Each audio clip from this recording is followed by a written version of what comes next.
Dear students, welcome once again Learn with Glorious 2.0।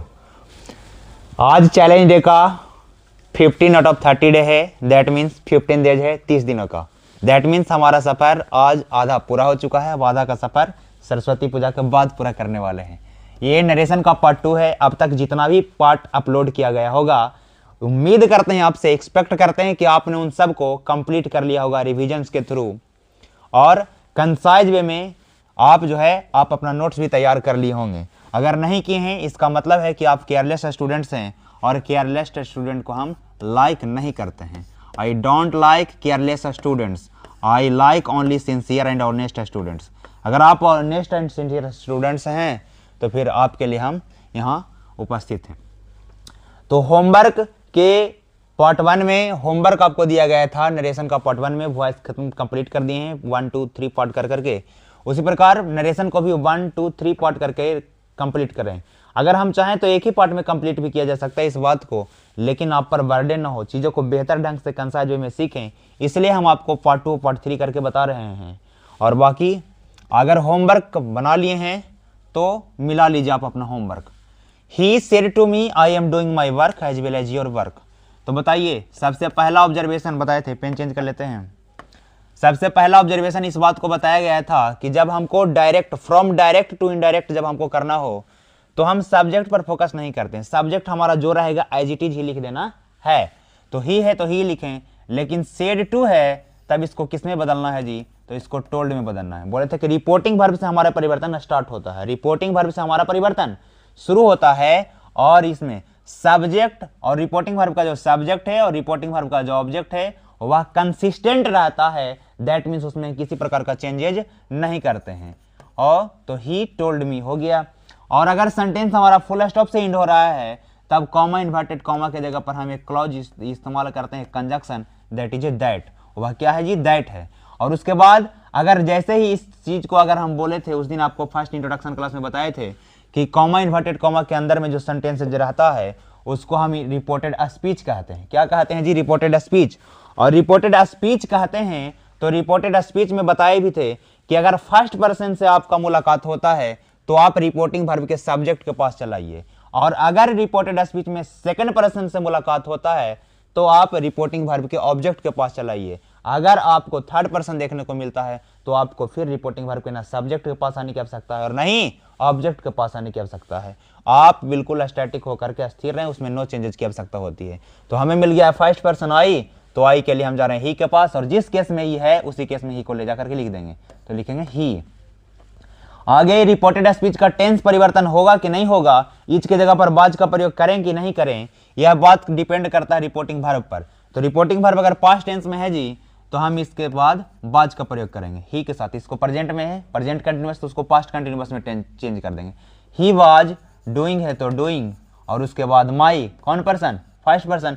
बोले थे कि फर्स्ट पर्सन आई और बी होता है, और उसका पूरा केस भी फर्स्ट पर्सन में चला जाता है। आई, माई, माइन, मी, ये सब फर्स्ट पर्सन ही है। बी, आवर, आवर्स और अस, ये सब फर्स्ट पर्सन ही है।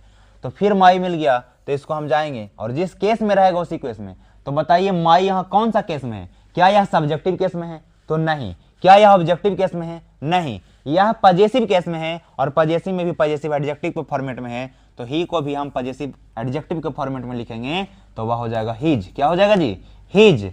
और उसके बाद वर्क है तो वर्क, और एज वेल है तो एज वेल, और उसके बाद योर वर्क। योर से आप देख पा रहे होंगे कि योर सेकंड पर्सन का है, और सेकंड पर्सन का पजेसिव एडजेक्टिव है, तो सेकंड पर्सन के लिए हम रिपोर्टिंग वर्ब के ऑब्जेक्ट के पास जाएंगे, और मी को उसी फॉर्मेट में लिखेंगे जैसे यू का योर फॉर्मेट होता है, पजेसिव एडजेक्टिव होता है, उसी प्रकार मी का पजेसिव एडजेक्टिव माई होता है। क्या होता है जी? माई। और उसके बाद वर्क है तो work, full stop, that's it. क्या आपका आंसर करेक्ट है? He told me that he was doing his work as well as my work. अगर करेक्ट नहीं है तो बताइए कि कहां पर मिस्टेक हुआ, क्यों मिस्टेक हुआ, ये अपने आप सोचिए कि आखिर कहां गलती हम कर दिए। नेक्स्ट सेंटेंस को मिलाइए। अगर इसको मिला लिए हैं तो राम है तो क्या हम राम को श्याम कर दे जी? नहीं, तो राम को श्याम नहीं, राम को राम ही करेंगे। सेड टू को क्या कर दें? सेड टू को, तो सेड टू को हम टोल्ड करेंगे। क्या सीता को गीता कर दें? नहीं, सीता को सीता ही रहने दीजिए जी, नहीं तो गड़बड़ हो जाएगा। Ram told Sita, comma inverted comma है और यहाँ फुल स्टॉप है, तो इसकी जगह पर दैट का इस्तेमाल करेंगे। किसका? दैट का। और सी देखिए कौन पर्सन है? फर्स्ट पर्सन है क्या? सेकंड पर्सन है क्या? ना फर्स्ट पर्सन है ना सेकंड पर्सन है, तो थर्ड पर्सन है। तो थर्ड पर्सन है तो इसमें से कोई टेंशन लेने वाली बात नहीं है, उसको नो चेंजेस किया जा सकता है। अब यहाँ पर लैब्स से आप देख पा रहे हो कि सेंटेंस हमारा प्रेजेंट इंडेफिनिट टेंस का है, और प्रेजेंट इंडेफिनिट टेंस का पैरेलल चेंजेस करते हैं। जब हमारा रिपोर्टिंग वर्ब पास्ट टेंस में रहता है तो उसको हम पास्ट इंडेफिनिट में बदल देते हैं। तो लव्स है तो इसका V1 V5 के फॉर्मेट में है, तो इसको हम पास्ट में लेके जाएंगे तो V2 फॉर्मेट में आएगा और यह हो जाएगा लव्ड। और उसके बाद मी से मुलाकात हो रहा है, तो मी फर्स्ट पर्सन है, और फर्स्ट पर्सन किसके अनुसार? तो रिपोर्टिंग वर्ब के सब्जेक्ट के अनुसार। सब्जेक्ट पर आए तो हमें दिखाई दे रहा है राम, तो राम के लिए हम कौन सा प्रोनाउन का इस्तेमाल करेंगे? तो राम के लिए हम प्रोनाउन जो इस्तेमाल करेंगे वह होगा ही। लेकिन यहाँ पर मी किस केस में था? तो ऑब्जेक्टिव केस में था। तो यहाँ पर राम के लिए राम तो नहीं लिखेंगे, राम के लिए प्रोनाउन ही इस्तेमाल करेंगे, ही का ऑब्जेक्टिव केस हिम हो जाएगा, तो यहाँ पर हिम हो जाएगा। Ram told Sita that she loved him. Okay, next sentence को मिलाइए। यहाँ पर राम है तो राम का राम ही लिखेंगे। सेड है, क्या सेड को टोल्ड में बदल दें? नहीं, सेड टू रहता और उसके बाद कोई लिसनर रहता, तब सेड को हम टू में बदलते हैं। सेड टू को हम टोल्ड में बदलते हैं, सेड को टोल्ड में नहीं बदलते हैं, सेड टू को टोल्ड में बदलते हैं। अगर इस स्थिति में नहीं है तो सेड का सेड ही लिखेंगे। Ram said, comma inverted comma के जगह पर दैट, और मुलाकात हमारा थर्ड पर्सन से हो रहा ही, तो ही रहेगा। और बाकी हमारा रिपोर्टिंग वर्ब पास्ट टेंस में, तो इधर टेंस में तो परिवर्तन करेंगे ही, तो ही के साथ इज है तो इसको हम पास्ट कंटिन्यूअस में लेके जाएंगे। बाज, डूइंग है तो डूइंग, और नथिंग है तो नथिंग। ओके, क्या सही है आपका? जो आपने जो बनाया क्या बिल्कुल सही बनाया? Komal says to me you are a good teacher, तो कोमल के लिए क्या हम सीता लिख दें? नहीं, सेज टू है तो सेज टू के लिए क्या क्या बताया गया था आपको? तो टेल्स, प्रेजेंट में कोमल टेल्स, और मी है तो मी, कॉमा इन्वर्टेड कॉमा के जगह पर लिखेंगे दैट। और यू कौन सा पर्सन है जी? तो यू सेकंड पर्सन है, तो सेकंड पर्सन किसके अनुसार? तो रिपोर्टिंग वर्ब के ऑब्जेक्ट के अनुसार। लेकिन किस फॉर्मेट में? तो सब्जेक्ट के फॉर्मेट में। तो मी का सब्जेक्टिव फॉर्मेट क्या होगा? तो आई होगा। और बाकी टेंस में परिवर्तन करना है कि नहीं करना है, यह हम बार बार इस बात को फोर्स देकर के समझा रहे हैं कि रिपोर्टिंग वर्ब पर जरा एक बार खास ख्याल रखिएगा कि यह प्रेजेंट में है कि पास्ट में है कि फ्यूचर में। जब तक रिपोर्टिंग वर्ब प्रेजेंट या फ्यूचर में रहेगा तो रिपोर्टेड स्पीच के टेंस में किसी प्रकार का कोई परिवर्तन नहीं होगा। अगर रिपोर्टिंग वर्ब पास्ट टेंस में है तभी हम उधर के टेंस में परिवर्तन करेंगे। और वह किस प्रकार परिवर्तन करेंगे यह कल आपको बताया गया था, एक तरफ डायरेक्ट और एक तरफ इनडायरेक्ट लिखा करके बताया गया था। तो आई, और उसके बाद यहाँ पर प्रेजेंट इंडेफिनिट टेंस में है तो इधर टेंस में परिवर्तन नहीं करेंगे। आई, और उसके बाद यू के साथ आर था, आई के साथ एम, सेम ही टेंस में। अ गुड है तो अ गुड, टीचर है तो टीचर, फुल स्टॉप। क्या सही है? नेक्स्ट है कि Sandhya says she is very genius student, तो संध्या है तो संध्या ही लिखेंगे। संध्या, सेज को क्या हम टेल्स कर दें? नहीं, सेज टू रहता तब हम टेल्स करते, बाकी सेज है तो सेज ही लिखेंगे। कॉमा इन्वर्टेड कॉमा के जगह पर दैट का इस्तेमाल करते हुए, सी जो है थर्ड पर्सन का है तो इसमें किसी प्रकार का कोई परिवर्तन नहीं है। प्रेजेंट इंडेफिनिट टेंस में है तो उधर टेंस में परिवर्तन नहीं करना है। सी इज वेरी है तो वेरी, और जीनियस है तो जीनियस, जीनियस स्टूडेंट है तो स्टूडेंट, स्टूडेंट ही होगा, स्टूडेंट नहीं होगा। अगर स्टूडेंट्स है तो गलत है, स्टूडेंट होगा, because she is very genius student. She is very genius student, यह सेंटेंस भी अपने आप में एररफुल है। She is a very genius student लिखिए, अगर मिस्टेक है तो इस मिस्टेक को हम लोग सुधार लेते हैं, नहीं तो सेंटेंस अपने आप में एरर वाला हो जाएगा। अगर यहाँ तक की बातों को आप समझ पाए हैं तो हम आज आपको इस कॉन्टेक्स्ट से आगे की बातों को समझाने के लिए चलते हैं। तो आगे की बात समझते हैं। प्लस वाला सिंबल पर क्लिक करके पेज दूसरा ले लेते हैं, और दूसरा पेज लेने के बाद आज हम आपको सिखा रहे हैं कि सेंटेंस जब हमारा इंट्रोगेटिव हो। रिपोर्टेड स्पीच का सेंटेंस हमारा क्या हो? रिपोर्टेड, पेन चेंज कर लेते हैं, रिपोर्टेड स्पीच, रिपोर्टेड स्पीच का जो सेंटेंस है वह किस टेंस में हो जी? इंट्रोगेटिव, इंट्रोगेटिव सेंटेंस हो। कैसा सेंटेंस हो? इंट्रोगेटिव सेंटेंस हो, इंट्रोगेटिव सेंटेंस हो। जब रिपोर्टेड स्पीच का सेंटेंस जो है वह इंट्रोगेटिव हो, रिपोर्टेड स्पीच का जो सेंटेंस है अर्थात कॉमा इन्वर्टेड कॉमा के अंदर वाला सेंटेंस इंट्रोगेटिव हो, तब हम परिवर्तन किस प्रकार करते हैं? जैसे अब तक जितना भी हमने देखा वो बस सब फुल स्टॉप से एंड हो रहा था, या तो वह पॉजिटिव था या तो वह नेगेटिव था, या तो वह अफर्मेटिव था या तो नेगेटिव था। लेकिन रिपोर्टेड स्पीच अगर इंट्रोगेटिव सेंटेंस हो तो इंट्रोगेटिव सेंटेंस में भी केस यह है कि इंट्रोगेटिव सेंटेंस एक WH वर्ड से स्टार्ट होता है। हमने टेंस के दौरान भी पढ़ा था इस बात को, WH वर्ड से शुरू होता है और एक जो है हेल्पिंग वर्ब से शुरू होता है। इंट्रोगेटिव सेंटेंस एक हेल्पिंग वर्ब से शुरू होता है जी, और एक WH वर्ड से शुरू होता है। जैसे एग्जांपल्स के लिए अगर हम बोलेंगे do you like me, do you like me, तो ये हमारा हेल्पिंग वर्ब से स्टार्ट होने वाला एक इंट्रोगेटिव सेंटेंस है। लेकिन अगर हम पूछ देंगे what do you do, what do you do, आप क्या करते हैं, तो यहां पर व्हाट जो है वह क्वेश्चन वर्ड है। WH वर्ड या इसी को क्वेश्चन वर्ड कहते हैं, WH वर्ड से शुरू होने वाले या फिर इसी को कहते हैं कि क्वेश्चन वर्ड से शुरू होने वाले। किससे शुरू होने वाले जी? क्वेश्चन वर्ड से शुरू होने वाले। तो अगर क्वेश्चन वर्ड से शुरू होने वाला इंट्रोगेटिव सेंटेंस हो तो उसके लिए जैसे अब तक हम लोग असर्टिव सेंटेंस में जो कॉमा इन्वर्टेड कॉमा था वहां पर हम दैट का इस्तेमाल करते आ रहे थे। यहां पर बात सीखने वाली यह है कि जब रिपोर्टेड स्पीच हमारा इंट्रोगेटिव सेंटेंस का हो तब जो है अगर इंट्रोगेटिव सेंटेंस हमारा WH वर्ड से शुरू हो या फिर क्वेश्चन वर्ड से शुरू हो तो हम जौन सा क्वेश्चन वर्ड इस्तेमाल किया रहता है उसी को हम कंजक्शन के रूप में इस्तेमाल कर लेते हैं। व्हाट रहेगा तो व्हाट, वेन रहेगा तो वेन, वेयर रहेगा तो वेयर, हाउ रहेगा तो हाउ, ठीक है जी, वाई रहेगा तो वाई, और उसके बाद होम रहेगा तो होम। जिस प्रकार का क्वेश्चन वर्ड आपको दिखाई देता है वह सेम टू सेम उसी को हम लोग कंजक्शन के रूप में इस्तेमाल कर लेते हैं। इसका इस्तेमाल कहाँ? जहां दैट का इस्तेमाल करते आ रहे थे वहां। मान लिया जाए कि हमारा सेंटेंस जो है इंट्रोगेटिव सेंटेंस जो है वह हेल्पिंग वर्ब से शुरू हो, तब जी इंट्रोगेटिव सेंटेंस से जब हमारा सेंटेंस शुरू हो तो जहां पर हम लोग दैट का इस्तेमाल करते आ रहे थे वहां पर हम इफ या वेदर का इस्तेमाल करेंगे। इफ या वेदर, WHETHER वेदर होता है। कई बार परीक्षा में आपको ई वाला भी वेदर दे देता है आपको कंफ्यूज करने के लिए कि स्टूडेंट को सिर्फ वेदर इस्तेमाल याद रहता है लेकिन वेदर के स्पेलिंग पर वह इस बात को फोकस नहीं कर पाता है। ये वेदर जो है वह सीजन से रिलेटेड है, यह मौसम से रिलेटेड है कि आपका मौसम किस प्रकार है, जैसे कोल्ड वेदर होता है, हॉट वेदर होता है, उस प्रकार की चीजें। और ये वेदर उस सेंस में जाता है और के सेंस में जाता है। किसके सेंस में जाता है? और के सेंस में। वेदर का मतलब या, वेदर मतलब या। तो आप इस बात को समझ पाए कि जहां पर दैट का इस्तेमाल कर रहे थे वहां पर अगर क्वेश्चन वर्ड से सेंटेंस हमारा स्टार्ट हो तो क्वेश्चन वर्ड का इस्तेमाल कर देंगे।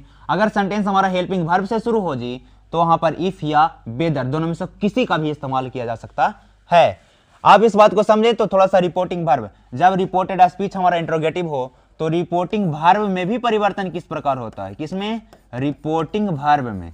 रिपोर्टिंग वर्ब अब तक हमने देख रहे थे, अब तक क्या देख रहे थे जी? अब तक यह देख रहे थे रिपोर्टिंग वर्ब सेड टू के साथ रहता था। किसके साथ रहता था? सेड टू के साथ रहता था, और इसके बाद कोई ना कोई लिसनर ही देखने को मिलता था। तब इसको हम लोग इंट्रोगेटिव सेंटेंस जब नहीं होता था, असर्टिव सेंटेंस होता था, तो टोल्ड में परिवर्तित करते थे। या फिर अगर सेज टू रहता था तो इसको हम लोग टेल्स में बदल रहे थे। और यहाँ पर अगर सेड है, सेज है, या फिर अगर से रहता था, से टू रहता था, तो इसको हम टेल में कन्वर्ट कर रहे थे। ये हम तब कर रहे थे जब हमारा रिपोर्टेड स्पीच इंट्रोगेटिव ना होकर के असर्टिव सेंटेंस होता था, फुल स्टॉप से एंड हो रहा होता था तब। लेकिन मान लिया जाए अब तो हमारे पास जो रिपोर्टेड स्पीच है वह फुल स्टॉप से एंड नहीं होगा, क्वेश्चन मार्क से एंड होगा, अर्थात इंट्रोगेटिव सेंटेंस रहेगा। तब हम लोग सेड टू, सेज, ये तो रिपोर्टेड स्पीच में आपको इसी फॉर्मेट में देखने को मिलेगा। आप इसको परिवर्तन किस प्रकार करिएगा? तो सेड टू के जगह पर आप यहाँ पर आप चूंकि इंट्रोगेटिव सेंटेंस में क्वेश्चन पूछा जाता है जी, इसलिए हम एक छोटा सा चेंज करेंगे कि यहाँ पर सेड टू का जो इस्तेमाल कर रहे थे तो सेड टू के स्थान पर यहाँ पर क्या इस्तेमाल करेंगे? आस्क्ड का। आस्क मीन्स क्या होता है जी? तो पूरा दुनिया जानता है कि आस्क मीन्स पूछना होता है। उसके बाद सेज टू की अगर बात कर लें तो यहाँ पर आस्क कर लीजिएगा, आस्क हो जाएगा। अगर हम से टू की बात करें, से टू की बात करें रिपोर्टिंग वर्ब हो तो हम यहाँ पर आस्क का इस्तेमाल कर देंगे। क्या आप इस बात को समझने में सक्षम हैं कि यह छोटी सी बात हमको बिल्कुल समझ में आ गया है कि अगर रिपोर्टिंग वर्ब, रिपोर्टेड स्पीच जो है इंट्रोगेटिव सेंटेंस का हो तो वहां पर जहां दैट का कंजक्शन इस्तेमाल कर रहे थे वहां पर WH वर्ड से शुरू रहेगा तो WH वर्ड ही लिख देना है, या फिर इंट्रोगेटिव सेंटेंस हमारा हेल्पिंग वर्ब से शुरू रहे तो इफ या वेदर का इस्तेमाल कर देता है। और जो है रिपोर्टिंग वर्ब था वह अगर सेड टू है तो यहाँ पर इस बार आस्क में बदल देना है, सेज टू है तो आस्क में बदल देना है, सेज टू है, से टू है तो आस्क में बदल देना है। आस्क मीन्स होता है पूछना, इसीलिए उस चीज को बोला जाता है। कई बार आस्क के जगह पर आपको जब हम क्वेश्चन सोल्व करवाएंगे तो बताएंगे कि इंक्वायर का भी प्रयोग कर सकते हैं। इंक्वायर, इंक्वायर्ड, अगर सेज टू को बदलना है तो इंक्वायर्ड लिख सकते हैं, और यहाँ पर सेज टू को बदलना था इंक्वायर्स लिख सकते हैं। इंक्वायरी करना, इंक्वायरी बोलता है, इंक्वायरी नंबर दिया होता है तो इंक्वायरी मतलब ही पूछना ही होता है। तो हम साइनोनिम्स का इस्तेमाल कर सकते हैं। इस बार इस चीज को हम समझ लेंगे कि आस्क है या इंक्वायरी भी हो सकता है।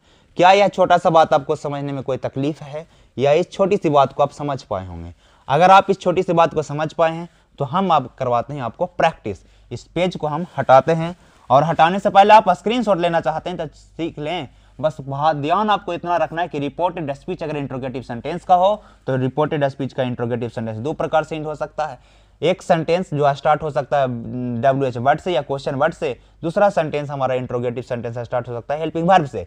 हेल्पिंग वर्ब से अगर शुरू रहेगा जी तो हम लोग कंजक्शन के जगह पर, दैट के जगह पर इफ या वेदर का इस्तेमाल करेंगे, और यहाँ पर व्हाट, व्हेन, हाउ, भाई जो भी क्वेश्चन वर्ड रहेगा उसका इस्तेमाल करना है। और यहाँ पर चेंजेस यह देखने को मिलेगा कि इस बार टोल और टेल्स का प्रयोग ना करके सेड टू के जगह पर आस्ट का प्रयोग करेंगे। चलिए अब सेंटेंसेज आपके सामने लिखते हैं और उसके बाद आगे की बात करते हैं। जैसे हम आपके सामने सेंटेंस लिखे हैं, he said to me, he said to me, sorry, he said to me, comma, inverted comma, do you like me, do you like me। अगला सेंटेंस लिखें, अभी बिल्कुल नहीं बनाना है आपको, केवल समझना है। जैसे हम लिख रहे हैं कि he said to her, he said to her, when did you work, when did you do my work, when did do you my work, when did you do my work। ठीक है। या फिर अगला सेंटेंस एक लिखते हैं, जैसे लिखते हैं कि teacher said to Radha, what is your name, what is your name, what is your name। Next sentence आपके सामने लिखते हैं कि teacher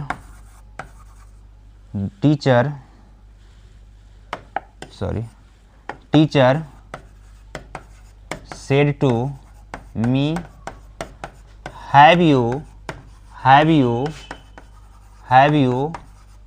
completed your homework, have you completed your homework, question mark.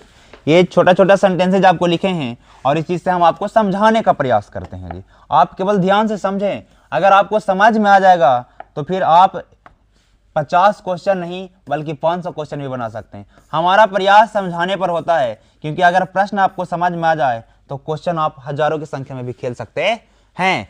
केवल पढ़ाई ही रहे, केवल क्वेश्चन आंसर ना रहे तो ज्यादा हमें इस बात पर बिलीव करते हैं। तो he said to me, do you like me, तो हम बताएं ना कि इस सब्जेक्ट का जो रिपोर्टिंग वर्ब का जो सब्जेक्ट है और हमारा जो ऑब्जेक्ट है उसके साथ किसी प्रकार का छेड़छाड़ करना गलत बात है।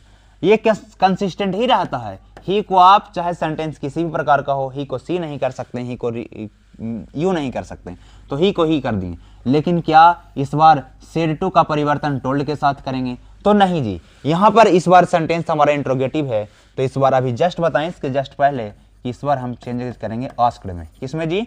आस्क्ड में। ही आस्क्ड मी को आप किसी प्रकार का कोई नुकसान नहीं कर सकते। ही आस्क्ड मी, यहाँ तक बात क्लियर है। ही आस्क्ड मी, इस बात को समझने में किसी को कोई तकलीफ है? He asked me, comma inverted comma के जस्ट अभी बताए थे कि सेंटेंस हमारा देख लीजिएगा कि किससे शुरू है, तो हेल्पिंग वर्ब से शुरू है, तो हम इफ या बेदर का प्रयोग कर सकते हैं। तो लिखेंगे इफ, या आपको मन है कि बेदर लिखें तो बेदर भी लिख सकते हैं। ही आस्क्ड मी इफ, और उसके बाद जब आप जाइएगा तो हेल्पिंग वर्ब में किसी प्रकार का चेंज ना करके सेकंड पर्सन से आपका मुलाकात जब होता है तो किसके पास जाना है? तो रिपोर्टिंग वर्ब के ऑब्जेक्ट के पास। जिस फॉर्मेट में रहेगा उसी फॉर्मेट में लिखना है। मी को हम यहाँ पर सब्जेक्टिव फॉर्मेट में लिखेंगे तो क्या हो जाएगा जी? आई होगा। क्या होगा? आई। और सेंटेंस का रिपोर्टिंग वर्ब अगर पास्ट में है तो इधर टेंस में भी परिवर्तन करेंगे। बाकी सारा चेंजेस सेम ही रहने वाला है, केवल ध्यान इतना ही रखना है कि यहाँ आस्क्ड कर देना है, इफ कर देना है। और यहाँ पर अब ध्यान यह रखना है कि हमेशा जो डायरेक्ट से इनडायरेक्ट बनाते हैं तो इनडायरेक्ट हमें हमेशा असर्टिव सेंटेंस का ही प्रयोग किया जाता है। दैट मीन्स सेंटेंस हमारा फुल स्टॉप से ही इंड होगा, किसी भी फॉर्मेट में नहीं होगा। तो फुल स्टॉप में इंड होगा, दैट मीन्स कहने का मतलब आई लिख दिए और इसको पास्ट फॉर्मेट में लेके जाएंगे। तो ये प्रेजेंट इंडेफिनिट था तो इसको हम पास्ट इंडेफिनिट में लिखेंगे, लेकिन पास्ट इंडेफिनिट के इंट्रोगेटिव में नहीं लिखेंगे जी। यहाँ पर इंट्रोगेटिव में था प्रेजेंट इंडेफिनिट का, लेकिन इसको लेके जाना है पास्ट इंडेफिनिट में, लेकिन इंट्रोगेटिव फॉर्मेट में नहीं, बल्कि इसको हम असर्टिव फॉर्मेट में लिखेंगे, अफर्मेटिव फॉर्मेट में लिखेंगे। तो यहाँ पर डू लाइक का V2 लेकर जाएंगे तो होगा आई लाइक्ड, और उसके बाद मी है तो मी किस फॉर्मेट के लिए जाएगा, तो फर्स्ट पर्सन के पास यहाँ पर आएगा। तो ये जाएगा मी रिपोर्टिंग वर्ब के सब्जेक्ट के अनुसार है, ये ऑब्जेक्टिव फॉर्मेट में जाएगा। तो ही का क्या हो जाएगा, हिम, और उसके बाद फुल स्टॉप से सेंटेंस हमारा ये होगा, he asked me if I liked him, इस प्रकार। नेक्स्ट, अगर आप इस बात को समझ पाए तो नेक्स्ट बनाना है, ही के लिए लिखेंगे ही जी।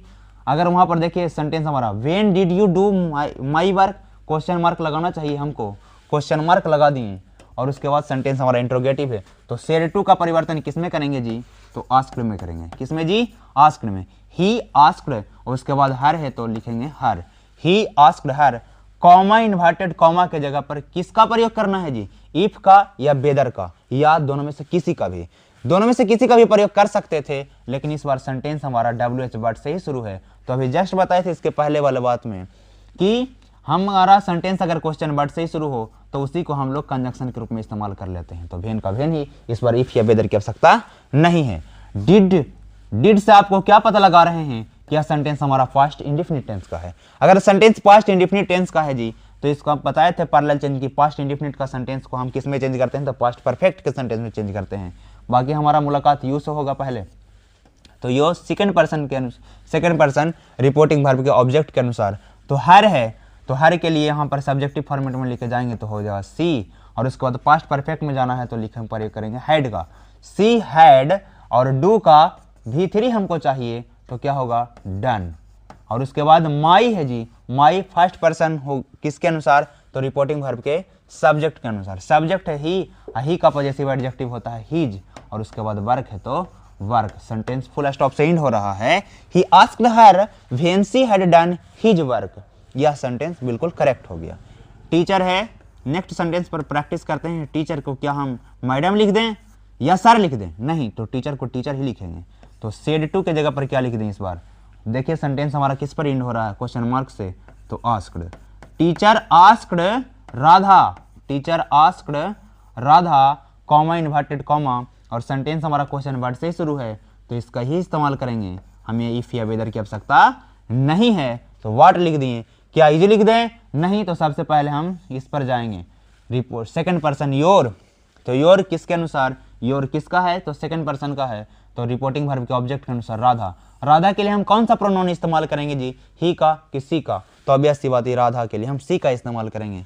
तो सी का हमें पॉजेसिव एडजेक्टिव चाहिए, तो सी का पॉजेसिव एडजेक्टिव होता है हर, और उसके बाद नेम है तो नेम, व्हाट हर नेम, और उसके बाद इज का पास्ट फॉर्मेट करेंगे तो हो जाएगा वाज। अब फुल स्टॉप से सेंटेंस हमारा एंड हो जाएगा।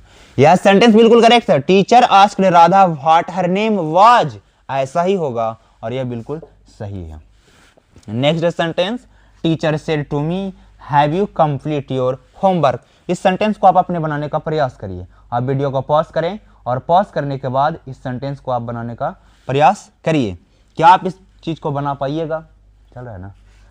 तो टीचर के लिए अगर बना पाए तो ठीक है, मिलाइए। टीचर के लिए लिखें टीचर, सेड टू के जगह पर आपने क्या लिखा, सेड टू के जगह पर क्या आपने आस्क्ड लिखा है। अगर आपने आस्क्ड लिखा तो बिल्कुल ये अच्छी बात है। और मी के लिए मी ही लिखे होंगे, कॉमा इन्वर्टेड कॉमा के जगह पर किसका प्रयोग किए हैं, बताइए। क्या आप इफ या वेदर का इस्तेमाल किए हैं, अगर नहीं किए हैं तो गलत है। इफ या वेदर में से किसी एक का प्रयोग कर दीजिए जी। क्यों, क्योंकि सेंटेंस इस बार हमारा हेल्पिंग वर्ब हैव से शुरू है, इसलिए अगर क्वेश्चन वर्ड से शुरू होता तो इफ या वेदर में दोनों में से किसकी आवश्यकता नहीं होती, दोनों में से किसी एक से। टीचर आस्क्ड मी इफ या वेदर, और उसके बाद यू सेकंड पर्सन है तो ऑब्जेक्ट के अनुसार मी, तो मी के लिए यहाँ पर प्रयोग करेंगे सब्जेक्टिव केस में आई, और उसके बाद हैव से पता चल रहा होगा कि सेंटेंस हमारा प्रेजेंट परफेक्ट का है तो इसको किस में बदलना है, पास्ट परफेक्ट में। तो आई हैड कंप्लीटेड है तो कंप्लीटेड, आई हैड कंप्लीटेड, और योर वर्क है तो योर कहने का मतलब सेकंड पर्सन मी, तो मी का यहाँ पर क्या हो जाएगा फॉर्मेट जी, क्या हो जाएगा माई, और उसके बाद होमवर्क है तो homework, home work, full stop. Teacher asked me if I had completed my homework, teacher asked me whether I had completed my homework. क्या आप इस बात को समझ पाए? क्या यह छोटा सा बात आपको समझ में आया? इंट्रोगेटिव सेंटेंस का जब रहेगा सेंटेंस, चाहे वह हेल्पिंग वर्ब से शुरू हो और चाहे वह क्वेश्चन वर्ड से शुरू हो, क्या आप यह दोनों को बनाने में सक्षम हैं? अगर हैं तो हम आपको देते हैं होमवर्क, इस चीज पर प्रैक्टिस करिए। क्या सेंटेंसेज और प्रैक्टिस करवाया जाए आपको? अच्छा, कुछ सेंटेंसेज और करवाते हैं, उसके बाद होमवर्क देंगे। तो अगला पेज लेते हैं और सेंटेंस का प्रैक्टिस 4 के बाद 5 नंबर सेंटेंस लिखते हैं। Sita said to me when did you help me, when did you help me। Next sentence लिखते हैं हम। Radha said to Sandhya how are you my dear friend, question mark. Next sentence है सीमा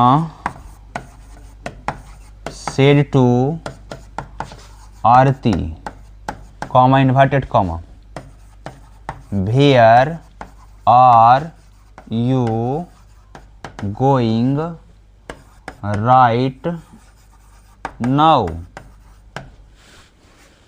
next sentence Sheetal said to Roma when did you come yesterday। चलिए अब sentences को practice करते हैं। Pen change कर लेते हैं जी। चलिए आप लोग अपने से बनाने का प्रयास करिएगा। सबसे पहले प्रयास आपका अपना होना चाहिए, क्योंकि आप जितना प्रयास करेंगे उतना ज़्यादा बेहतर बनने वाला है। कॉन्फिडेंस आपके अंदर आ जाएगा ना जी, तो फिर बिल्कुल सब कुछ आसान है। सीता के लिए क्या हम गीता लिख दें? तो नहीं, इसमें किसी प्रकार का छेड़छाड़ नहीं है। सेंटेंस हमारा इंट्रोगेटिव है तो सेड टू की जगह पर किसका प्रयोग करेंगे? तो आस्क्ड का प्रयोग करेंगे, आस्क्ड। मी के लिए हम क्या यू लिख दें? तो नहीं। कॉमा इन्वर्टेड कॉमा की जगह पर इस बार अगर क्वेश्चन वर्ड ही है तो भेन है तो भेन ही लिखेंगे, भेन। और उसके बाद डिड पर हम लोग ध्यान ना देकर के इस पर ध्यान देंगे, यू किसके अनुसार? तो ऑब्जेक्ट के अनुसार, मी। तो इसका फॉर्मेट क्या होगा? सब्जेक्ट के रूप में लेके जाएंगे। तो आई, और डिड से पता चला है कि पास्ट का इंडिफिनिट है तो पास्ट का परफेक्ट की आवश्यकता होगा। तो आई हैड, हेल्प का फीधरी क्या होगा जी? Helped me. जल्दी से जाइए सब्जेक्ट के पास, रिपोर्टिंग वर्ब के सब्जेक्ट के पास। तो सीता के लिए हम लोग ऑब्जेक्ट इस्तेमाल करेंगे हर का, full stop. Sita asked me when I had helped her. Okay, next sentence Radha के लिए हम लिख देंगे आधा, नहीं राधा ही लिखिए। सेड टू के लिए क्या इस्तेमाल करेंगे? तो सेड टू के लिए हम लोग आस्क्ड का इस्तेमाल इसलिए कर रहे हैं क्योंकि सेंटेंस हमारा इंट्रोगेटिव है। और संध्या के लिए क्या हम बंध्या लिख दें? नहीं, संध्या के लिए संध्या ही लिखे। राधा आस्क्ड संध्या, कॉमा इन्वर्टेड कॉमा के जगह पर क्या लिखें जी? तो अगर सेंटेंस हमारा क्वेश्चन वर्ड से ही शुरू है, हाउ है तो हाउ ही लिखेंगे, हाउ। और उसके बाद यू पर जाएंगे तो यू है संध्या। संध्या के लिए हम लोग जिस प्रोनाउन का इस्तेमाल करते हैं उसको सी कहेंगे, तो सी, हाउ सी। आज इज आर एम से बता रहा है कि प्रेजेंट इंडिफिनिट है, प्रेजेंट का कंटिन्यूअस है, सॉरी, तो इसको हम पास्ट कंटिन्यूअस में लेके जाएंगे तो होगा सी वाज। और उसके बाद माई है तो माई सब्जेक्ट अनुसार Radha, her, her dear friend है तो डियर फ्रेंड ही लिखेंगे, full stop. Radha asked Sandhya how she was her dear friend. Next है सीमा, तो सीमा के लिए सीमा ही लिखें। सेड टू के लिए हम इस्तेमाल करेंगे आस्क्ड का, किसका जी? आस्क्ड का। आरती है तो आरती ही लिखें। और उसके बाद कॉमा इन्वर्टेड कॉमा के जगह पर अगर क्वेश्चन वर्ड से सेंटेंस हमारा इस्तेमाल है तो वेयर से ही लिखेंगे। सीमा आस्क्ड आरती वेयर। और उसके बाद यू के पास जाएंगे तो यू आरती है। और आरती के लिए हम लोग जिस प्रोनाउन का इस्तेमाल करेंगे वो होगा सी, और उसके बाद आर इज आर एम का प्रयोग है तो इसमें वाज वेयर का प्रयोग होगा कि रिपोर्टिंग वर्ब हमारा पास्ट में है। तो सी वाज गोइंग है तो going, she was going, right है तो इसको लेफ्ट नहीं कर सकते हैं, राइट का राइट ही लिखेंगे, लेकिन नाउ का हम देन जरूर कर सकते हैं। यह बात भी बताया गया था कि हिज का हम लोग दिस का दैट करते हैं, दिज का दोज करते हैं, हेयर का देयर करते हैं, अर्थात जो नियर वाला बात है उसको हम फार वाले बात में बदलते हैं, दूर वाले बात में। शीतल को हम कर देते हैं गीतल, नहीं शीतल को शीतल ही रखिए। सेड टू को हम लोग क्या करेंगे जी, सेड टू को आस्क्ड इसलिए कर रहे हैं क्योंकि सेंटेंस हमारा इंट्रोगेटिव है। रोमा है तो क्या हम कॉमा कर दें, नहीं रोमा को रोमा ही रहने दीजिए। कॉमा इन्वर्टेड कॉमा के जगह पर किसका इस्तेमाल, तो हमारा सेंटेंस क्वेश्चन वर्ड से शुरू है, भेन, तो भेन से ही शुरू करेंगे। और उसके बाद यूज सेकंड पर्सन है तो सेकंड पर्सन है रोमा, रोमा कोई लड़की है तो इसके लिए प्रोनाउन इस्तेमाल करेंगे सी का। डिड से पता चला है कि सेंटेंस हमारा पास्ट का इंडिफिनिट है तो हमें पास्ट का परफेक्ट चाहिए। She had come, V3 format में भी कम ही होता है। यस्टरडे को बताए थे द प्रीवियस डे में कन्वर्ट करने के लिए, तो द प्रीवियस डे। अब हमें लगता है कि आपको यह बात पूरा समझ में आ गया होगा कि जिस प्रकार असर्टिव सेंटेंस हमने बनाया उसी प्रकार इंट्रोगेटिव सेंटेंस का चाहे हेल्पिंग वर्ड से शुरू हो और चाहे वह क्वेश्चन वर्ड से शुरू हो, दोनों बातों को बनाने में सक्षम है। तो हम देते हैं आपको कुछ होमवर्क। होमवर्क देना बिल्कुल जरूरी है। फाइनल पार्ट में हम होमवर्क नहीं देते हैं, जब हमारा पार्ट 3 आने वाला होता है तब तक हम होमवर्क देते हैं। तो होमवर्क के फॉर्मेट में लिखिए, पहला फॉर्मेट लिखिए कि Reema said to Roma, Reema said to Roma, have you taken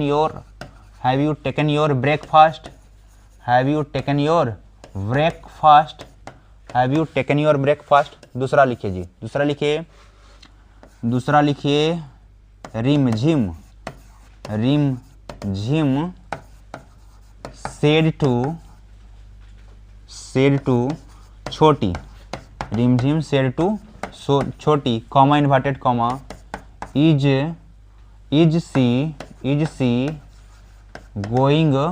C going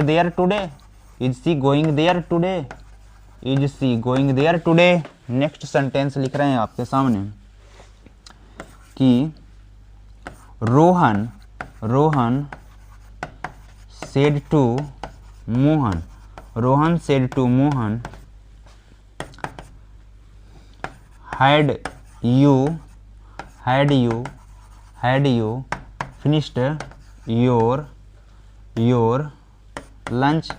had you finished your lunch, next sentence आपके सामने लिख रहे हैं कि my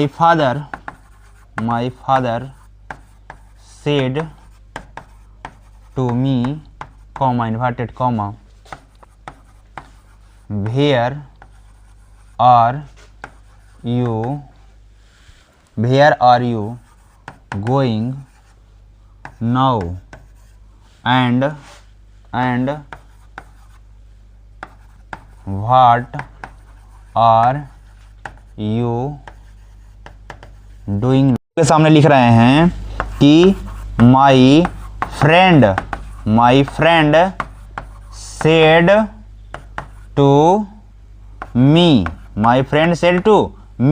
comma inverted comma, what did you do yesterday, ठीक है। तो यह हम 5 सेंटेंसेज आपको लिखे हैं जिसको आपको प्रैक्टिस करके आना है, दैट मीन्स बना लेना है, और आगे जो असर्टिव सेंटेंस के पहले वाला वीडियो बना है उसका भी प्रैक्टिस कर लेना है। प्रैक्टिस करिए, practice makes a mind perfect, the more you practice the more you better. हमारा स्टेटमेंट इसी प्रकार का है कि आप जो कुछ भी करते हैं सब कुछ आपको रिटर्निंग में मिलता है, तो आप ऑनेस्टी बिल्कुल सिंसियरिटी के साथ आप अपने वर्क को करें। और ये चैलेंज डे का जो 15th डे था आज हम लोग हाफ कर चुके हैं, बाकी हाफ बचा है। सरस्वती माता का आशीर्वाद लेकर के पूरा करेंगे। बाकी सरस्वती माता का वीडियो अगर जो पूजा वूजा होगा तो कल तो थोड़ा व्यस्तता होगा जी, और उसके बाद थोड़ा बहुत सजाना वजाना रहेगा तो उसके बाद उसका वीडियो डाला जाएगा। और बाकी अगर वीडियो नहीं भी जा पा रहा है तो उसके लिए थोड़ा सा डिले कर रहे हैं, लेकिन फिर जो है आशीर्वाद लेकर के फिर से हम लोग चालू हो जाएंगे। और जो 30 क्लासेज आपको प्रोवाइड करने के लिए आपसे प्रॉमिस किया गया है वो बस 30 क्लास को बिल्कुल ही करवाया जाएगा। 15 क्लास तक हम पहुंच चुके हैं, 15 क्लास रिमेनिंग बच रहा है, उसको भी बिल्कुल कंप्लीट करने वाले हैं। तो लर्न विद ग्लोरियस 2.0 के साथ सीखते रहना है। और किसी भी विषय में अगर दिक्कत हो तो आप इस बात को कमेंट में लिखिए किस सब्जेक्ट में दिक्कत होने वाला है। बाकी तो आप समझ पा रहे हैं कि किस सब्जेक्ट में आपको दिक्कत होने वाला नहीं है। तो हम अपने चैलेंज को बिल्कुल 95++ वाला चैलेंज को भूलना नहीं है। बिल्कुल हर एक सब्जेक्ट में आप लाने का प्रयास करिए। ऐसा नहीं है कि केवल इंग्लिश और केवल मैथ में लाएं, हर एक सब्जेक्ट को आप देखिए, जौन सा सब्जेक्ट आपको कमजोर है हम बताएं, अपने आप को ऑनेस्ट स्टूडेंट की तरह समझिए और बिल्कुल बेहतर होकर के हर एक सब्जेक्ट जो आपको कमजोर है उस पर वर्क करिए और बेहतर लाने का प्रयास करिए। Okay bye, thank you my dear students.